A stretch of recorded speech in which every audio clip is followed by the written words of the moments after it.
Parliament elections correct గా నాకు తెలిసైతే ప్రధాని మోడీ 12 రోజుల పాటు ఆయన టూర్ సెట్ చేసుకున్నారు కాబట్టి after 12 days exactly parliament elections కి సంబంధించిన నోటిఫికేషన్ అయితే రాబోతోంది.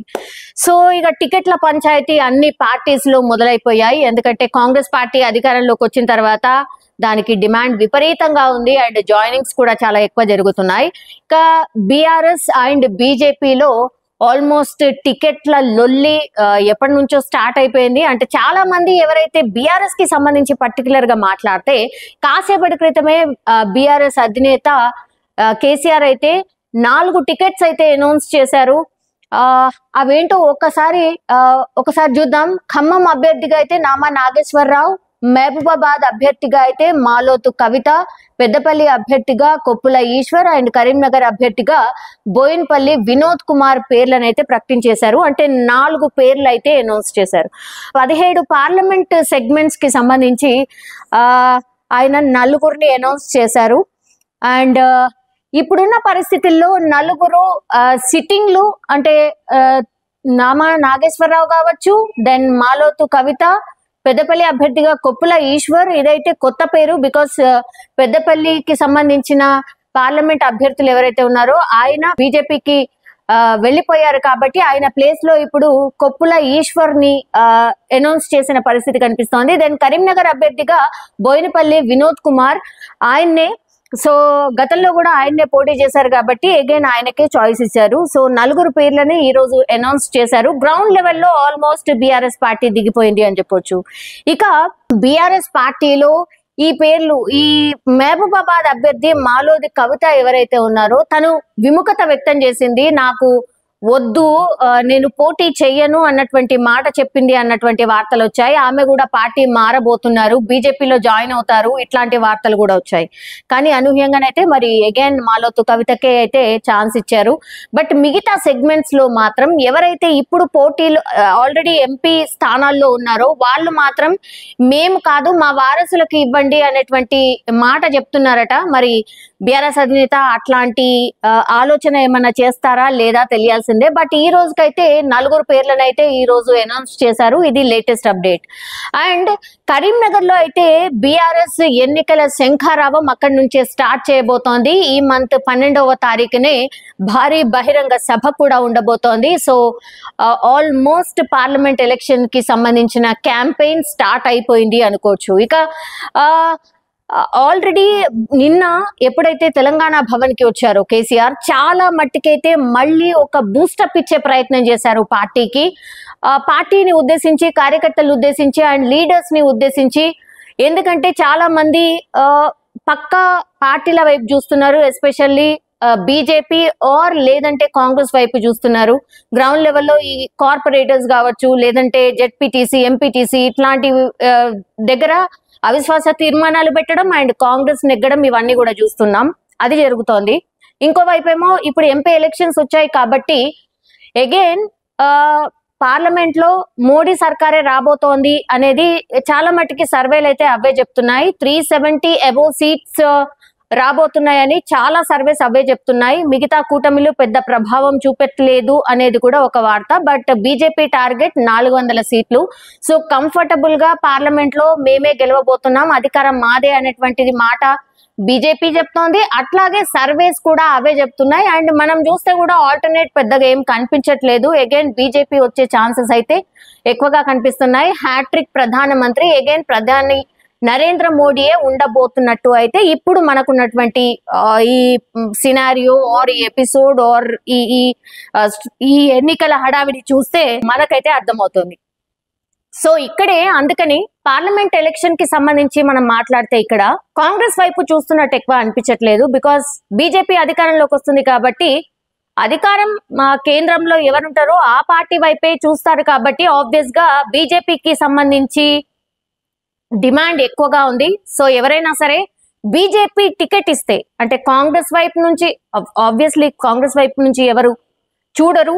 ఉంది ఒకే ఒక ఆప్షన్ ఇక్కడ కనిపిస్తోంది బీఆర్ఎస్. మొన్న అసెంబ్లీ ఎలక్షన్స్ ఓడిపోయిన తర్వాత మాత్రం కొంత డల్ అయిపోవడం ఇదంతా కూడా మనం చూస్తూ ఉన్నాం. బట్ బూస్టప్ కోసం అయితే నిన్న అగైన్ తెలంగాణ భవన్ కి అయితే కేసీఆర్ రావడం, తర్వాత అన్ని సెగ్మెంట్స్ నాయకులతో మీట్ కావడం, రెగ్యులర్ గా నేను టచ్ లో ఉంటాను. ఇక్కడ ఎన్నికల శంఖారావం మనం స్టార్ట్ చేయబోతున్నాం. ఇంకా మనం కథన రంగంలో ఉండాల్సిందే, తెలంగాణ జనానికి మనం అందుబాటులో ఉండాల్సిందే. మన పార్టీ ఎక్కడైతే ఎక్కడైతే పడిందో అక్కడి నుంచే మనం కరెక్షన్ చేసుకుంటూ రావాలి. గ్రౌండ్ లెవెల్లో మన కరెక్షన్స్ చాలా ఇంపార్టెంట్ అన్నటువంటి మాట చెప్పారు. కాబట్టి సో ఆ దిశగా పార్టీ అయితే ఒక ప్రయత్నం అయితే చేయబోతోంది అని మనకైతే అర్థమవుతోంది. సో పార్టీకి పూర్వ వైభవం తీసుకురాబోతున్నాం. అగైన్ బస్ యాత్రలు ఉండబోతున్నాయి, రోడ్ షోస్ ఉండబోతున్నాయి.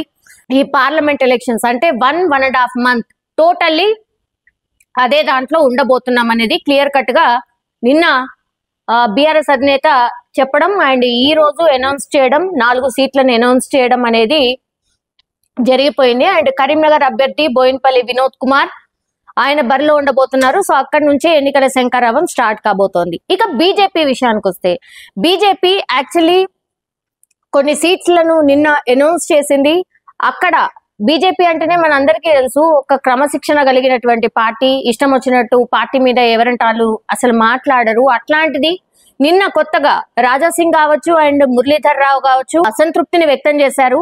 ఎట్లా అంటే హైదరాబాద్ టికెట్ కి సంబంధించి మాధవి లతకి ఇచ్చారు. సో హైదరాబాద్ టికెట్ కి ఇంకెవరు దొరకలేదా అన్నటువంటి మాట రాజాసింగ్ డైరెక్ట్ కామెంట్ చేయడం. ఈ మధ్య కాలంలో మనకందరికీ తెలుసు, ఏదన్నా జరిగినప్పుడు డైరెక్ట్ గానే రాజాసింగ్ కామెంట్ చేస్తూ ఉన్నారు. మరి ఆయనలో ఇంత మార్పు ఎందుకు వచ్చిందో తెలీదు. ఎందుకంటే మొన్న అసెంబ్లీలో ఎల్ఓపి లీడర్ గా రాజాసింగే అవుతారు అని అందరూ అనుకున్నారు. మరి అక్కడ ఆయనకు నచ్చలేదా ఏంటా తెలీదు. మరి అక్కడి నుంచి ఆయన అసంతృప్తి వ్యక్తం చేస్తూనే ఉన్నారు. సో అది జరిగిండొచ్చు మేబీ. అందుకని మీకు హైదరాబాద్ లో ఇంకెవరు దొరకలేదా అన్నటువంటి మాట చెప్పారు. I'm not saying that exactly word. ఆయన ఇంకో మాట అన్నారు, నేను చెప్పలేకపోతున్నాను, నేను చెప్పట్లేదు. సో మీరు ఎందుకు తనకిచ్చారు అని డైరెక్ట్ గానే క్వశ్చన్ చేసిన పరిస్థితి. ఇక ఈటల రాజేందర్ ఆయనకు మల్కాజ్గిరి నుంచి టికెట్ కన్ఫర్మ్ చేశారు. అది మురళీధర్ రావు ఎవరైతే సీనియర్ మోస్ట్ నాయకుడైన ఆయన జాతీయ ప్రధాన కార్యదర్శి మురళీధర్ రావు చాలా గట్టిగానే ఆయన కూడా ప్రయత్నాలు జరుగుతున్నాయి. ఆయన కూడా ప్రయత్నం చేస్తూ ఉన్నారు, గ్రౌండ్ వర్క్ చేసుకున్నారు. సో ఆ సెగ్మెంట్ లో ఆయనను పక్కన పెట్టి ఈటల రాజేందర్ కి ఇవ్వడం అస్సలు నచ్చలేదు. సో ఆయన డైరెక్ట్ గానే ట్విట్టర్ లో కామెంట్ చేసిన పరిస్థితి కనిపిస్తోంది. ఇక మహబూబ్ నగర్ విషయానికి వస్తే, మహబూబ్ నగర్ లో మనకు జితేందర్ రెడ్డి కనిపిస్తున్నారు. ఎవరు party senior leaders DK Aruna and Jitender Reddy వీళ్ళిద్దరు కూడా కనిపిస్తున్నారు మహబూబ్ నగర్ నుంచి. సో వీళ్ళిద్దరు కూడా టికెట్ ఆశిస్తున్నారు సేమ్ ప్లేస్ నుంచి. కానీ వాళ్ళిద్దరిని కూడా అంటే ఎవరిని ఒప్పించాలి, ఎవరిని తప్పించాలి అనేది ఒక పెద్ద టాస్క్ గా మారిపోయింది. అందుకని ఈ ఫస్ట్ లిస్ట్ లో మహబూబ్ నగర్ అనేది అసలు పెట్టలేదు అధిష్టానం. సో మరి భుజగించబోతోందా లేకపోతే వేరే ప్లేస్ కి మార్చుకోమంటుందా, ఇవన్నీ ఏం చేయబోతున్నారో తెలీదు. డికే అరుణ తగ్గే పరిస్థితి ఉండదు, జితేందర్ రెడ్డి కూడా తగ్గే పరిస్థితి ఉండదు. మరి వీళ్ళిద్దరికి టికెట్ ఇవ్వకపోతే మరి ఎవరు పార్టీ మారుతారా, ఉంటారా, మరి వేరే ప్రామిస్ ఇంకేమైనా చేస్తారా అనేది చూడాల్సిందే. ఇక్కడ మహబూబ్ నగర్ లో మనకు కనిపిస్తోంది అది. అండ్ టికెట్ ఇవ్వకుంటే నా దారి నేను చూసుకుంటా అని డైరెక్ట్ ఎంపీ సోయం బాపురావే అనౌన్స్ చేసిన పరిస్థితి కనిపిస్తోంది. ఈ రోజు ఆదిలాబాద్ లో మీటింగ్ లో మాత్రం ఆయన పార్టిసిపేట్ చేశారు. నరేంద్ర మోడీ మీటింగ్ అయింది, ఆయన అక్కడ ఉన్నారు. బట్ కొంతకాలంగా మాత్రం బాబురావు ఎవరైతే ఉన్నారో ఆయన మీద కొంత అసంతృప్తి అండ్ క్యాడర్ కూడా పెద్ద సాటిస్ఫై లేదు అండ్ ఈవెన్ అధిష్టానం కూడా సాటిస్ఫై లేదు అనేటువంటి వార్తలు వస్తున్న నేపథ్యంలో మరి సోయం బాపురావు ఈ పార్టీలోనే ఉంటారా లేకపోతే ఇంకో పార్టీ వైపు చూస్తారా అనేది చూడాల్సిందే. ఇట్లా జంపింగ్ జపాంగ్స్ అయితే ఒకవైపు నడుస్తోంది, టికెట్ల పంచాయతీ ఇంకో వైపు నడుస్తోంది.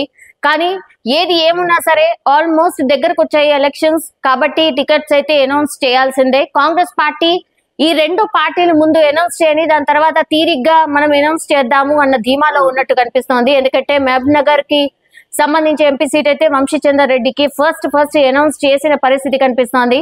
సో ఆ తర్వాత మరి మిగతా ఏవైతే సీట్స్ ఉంటాయో మరి టార్గెట్ గా ఎవరికైతే ఇవ్వాలో గెలుపు గుర్రాలకే ఇస్తామన్నటువంటి మాట చెప్తున్నారు. వాళ్ళైతే మాక్సిమం 12 సీట్లు టార్గెట్ పెట్టుకుంది కాంగ్రెస్.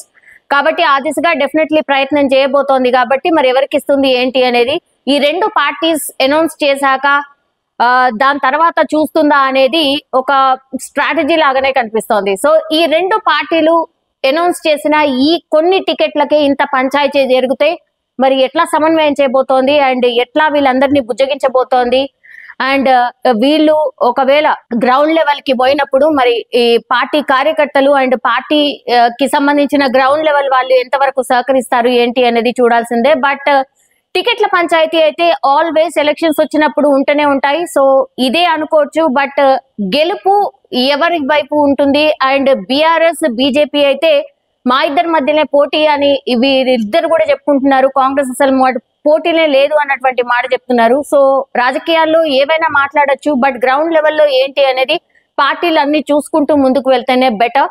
అండ్ ఎవరికి ఎన్ని సీట్లు వచ్చినా సరే వాళ్ళ భవిష్యత్ వీటిపైనే ఆధారపడి ఉంటుంది. బీఆర్ఎస్ ట్రిబుల్ కష్టపడాలి.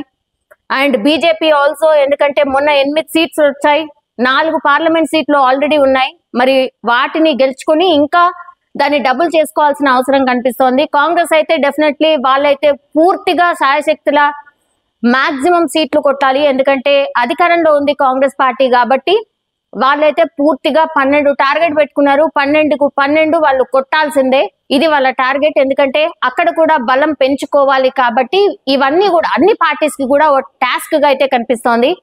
మరి ఎట్లా ఉంటుంది రాను రాను ఏంటి అనేది చూడాల్సిందే.